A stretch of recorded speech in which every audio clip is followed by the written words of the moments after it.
السلام علیکم معزز سامعین، امید ہے کہ آپ سب خیریت سے ہوں گے اور ہماری پچھلی ویڈیو سے آپ کی معلومات میں اضافہ ہو رہا ہوگا۔ تو آج ہم آپ کو سورۃ النساء کی کچھ معلومات فراہم کریں گے۔ امید ہے کہ آپ کو ہماری یہ ویڈیو پسند آئے گی۔ اگر پسند آئے تو ویڈیو کو لائک کریں۔ تو چلتے ہیں ویڈیو کی طرف۔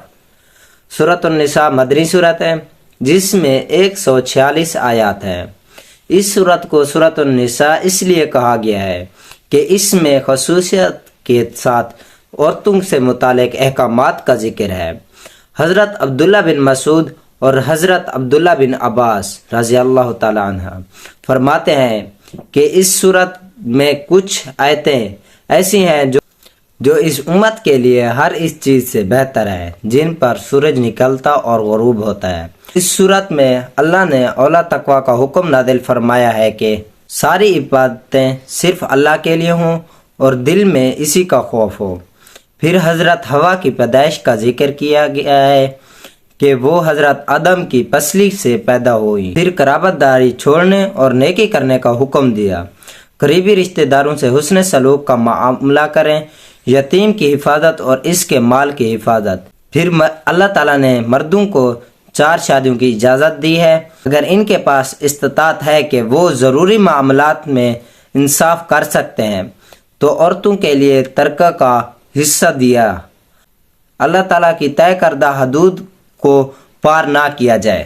اللہ نے میراث کے مفصل احکامات نازل فرمائے اور عورتوں کے لیے بھی ترکے میں سے اس کا حصہ مقرر کر دیا اور تفصیل کے ساتھ اولاد، ماں باپ، میاں بیوی اور اخیادی بہن بھائیوں کے حصوں کا ذکر فرمایا۔ اور میت نے اگر کوئی جائز مالی وصیت کی ہے تو وراثت کی تقسیم سے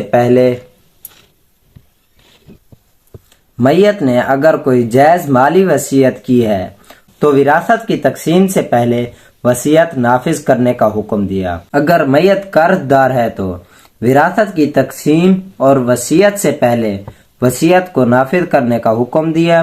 یہ سب اللہ کی طے کردہ حدود ہے۔ جو ان حدود سے تجاوز کرے گا جہنم میں ڈالا جائے گا۔ 3 قسم کے رشتے جن سے نکاح حرام ہے۔ نمبر 1 خونی رشتے، نمبر 2 رضاعی رشتے، نمبر 3 سسرالی رشتے۔ مسلمانوں کو کافروں کے ساتھ دوستی سے روکنے کا حکم۔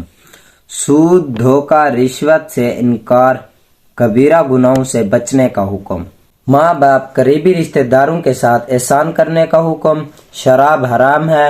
اللہ اور رسول کی اطاعت کے ساتھ علماء و امیر کی اطاعت۔ سلام کے احکام و آداب اور سلام کا جواب دینا بہتر ہے۔ امید ہے کہ آپ کو ہماری یہ ویڈیو پسند آئی ہوگی۔ اگر پسند آئی ہو ویڈیو کو لائک کریں اور کمنٹ سیکشن میں اپنی رائے کا اظہار ضرور کیا کریں تاکہ ہم اپنی غلطیوں کو بہتر کر سکیں۔ شکریہ۔ اللہ حافظ۔